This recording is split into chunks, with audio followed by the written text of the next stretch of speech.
vô in hi cái in điện dạng nghe cái xe là vô mua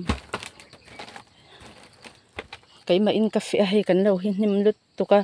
thà khá cái là mình là vào lâu thọ lại khá cho nên cho ấy lại khá cái đồng tiền lăng đô nè cái mà in cà phê hay mấy anh hi tí rong hay cái bài đô na cho nên anh trầm hi bạn nghĩ hi cái thạc bốc nga cho nên hi anh sập bụi khá nhá cho nên hi bar đi hi lâu ra về mua hay cái tel bốc nga cho nên berol cho nên chẳng khá lệ bốc bon lệ sam trọc khá cái thạc đó bốc nè lệ hay cái chuang min ta hay tuy đón lúc to lắc hồ vật vật mấy hay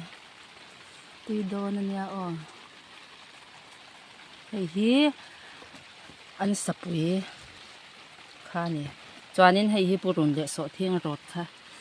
tuy đón rốt nem bốc xem mà tuy đón hay lắc hồ vật vật mấy cái bún chứ tuy đón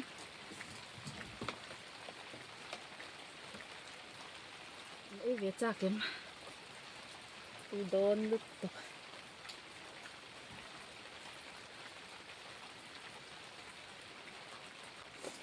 apate ni zan thuka a fe ve thei lava ma riak te in fe ngai ni in chu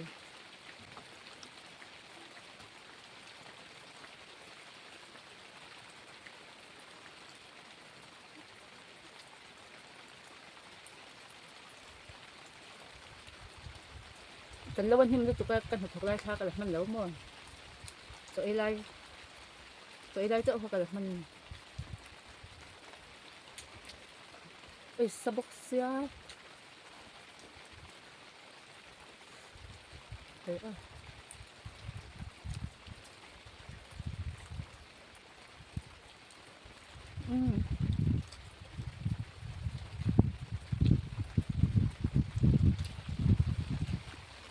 tuy lu tok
hay ăn chầm có đó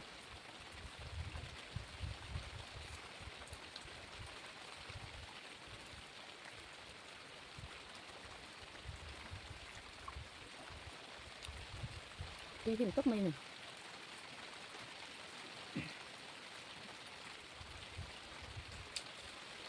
ai việc chắc đâu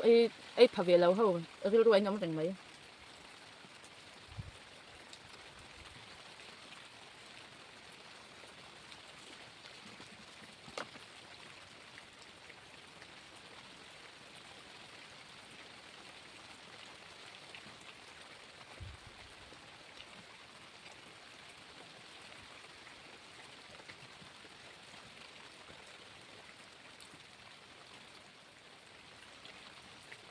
đầm lỗ na vào cái cần phiệt thì đó vậy hay cần lâu nim rất là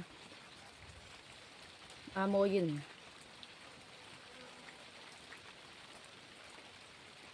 phiệt quý tu rồng rong rồi lâu rong ula ăn hồ tổ cho cái màng cái tuần pê anh ấy kìa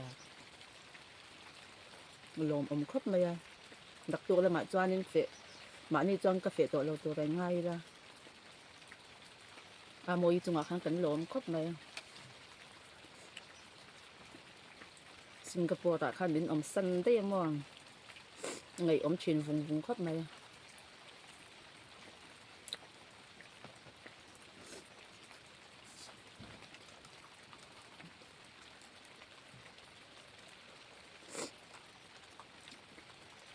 à mỗi bùa lên này tắm tẻ mấy nhá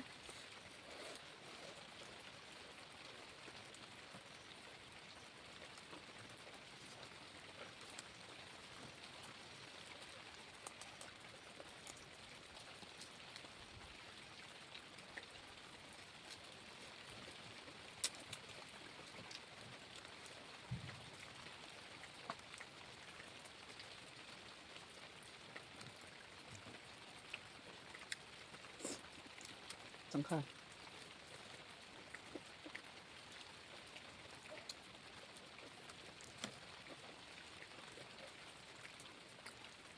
em có thể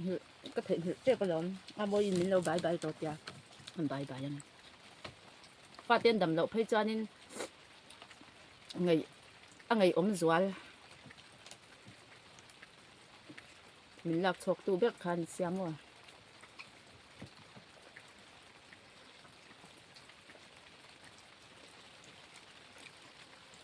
tuyệt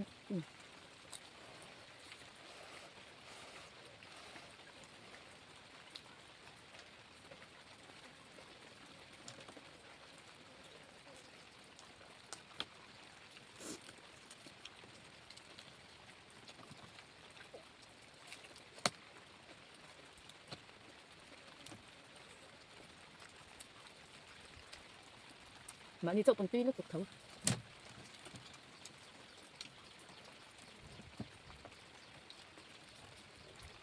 anh chồng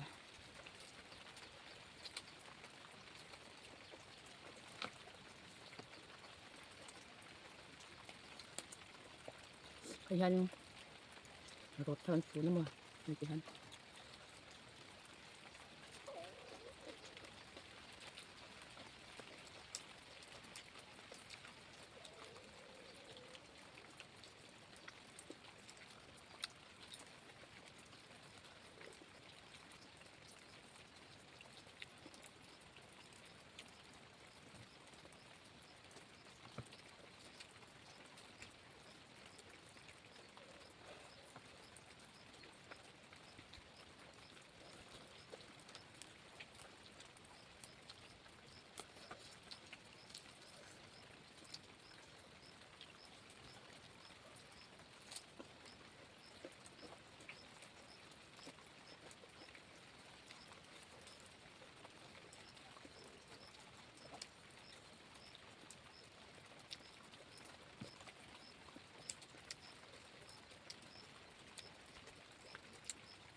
gì chứ mà cái tắc khi này đó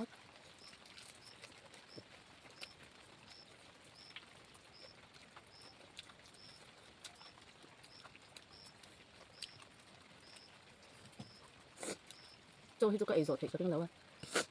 cái phun nem shit shim shim mà ni đâm cái phun ai mà sẽ chụp này cho ấy rõ rất cần tôi mà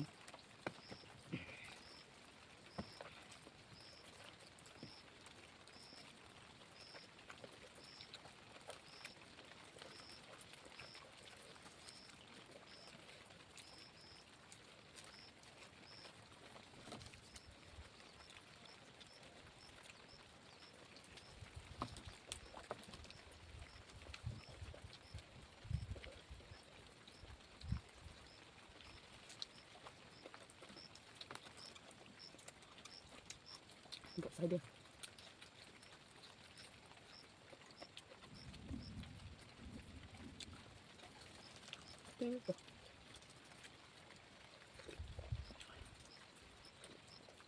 chẳng cái em hay là cái tùy thị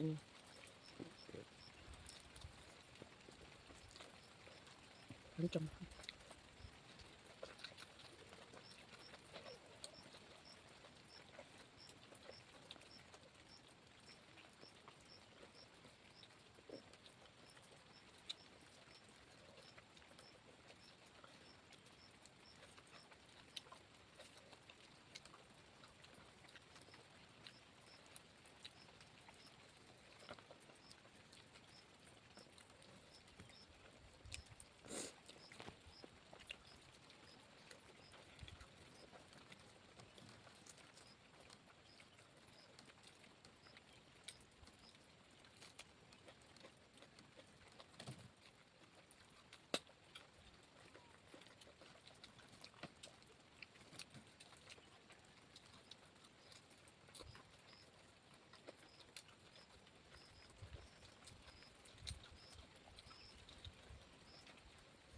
ui hát tui bốc xía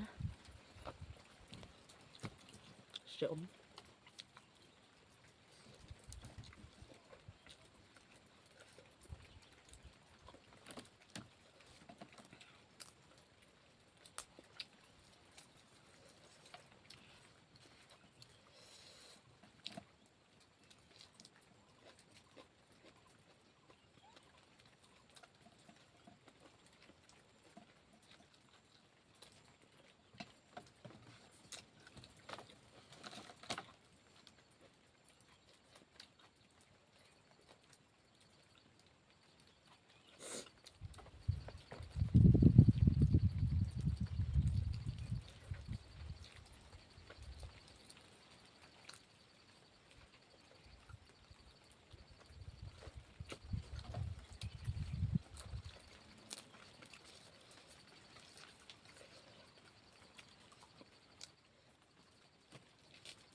cái chỗ cái trong tôi cái lâu trong thể nữa xí ạ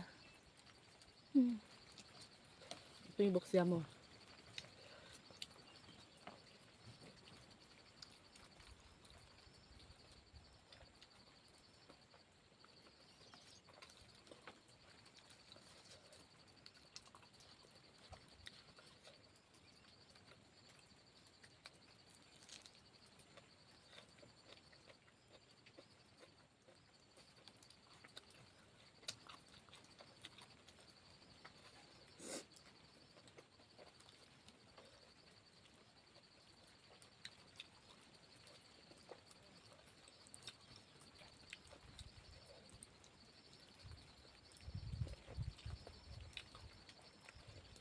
cái ba phê là va à rẻ khóc mày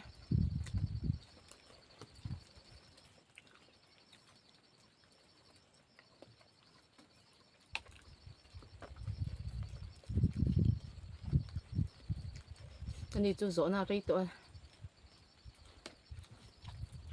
alo nãy giờ cả phê chuyện thôi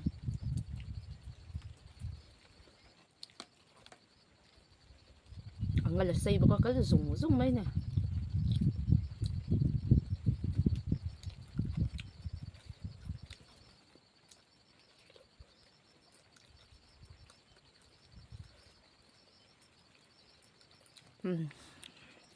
bây giờ đơn cho hết cho cái xiên lầu tắm được cái mà mấy anh lẽ hay bỏ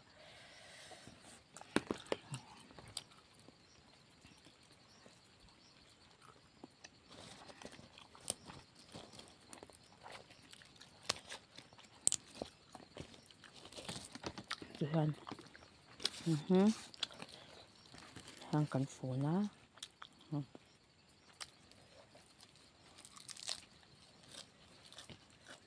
đấy em mấy nhỉ cái khát tiếng trong khát nhiệt độ sữa tiếp tục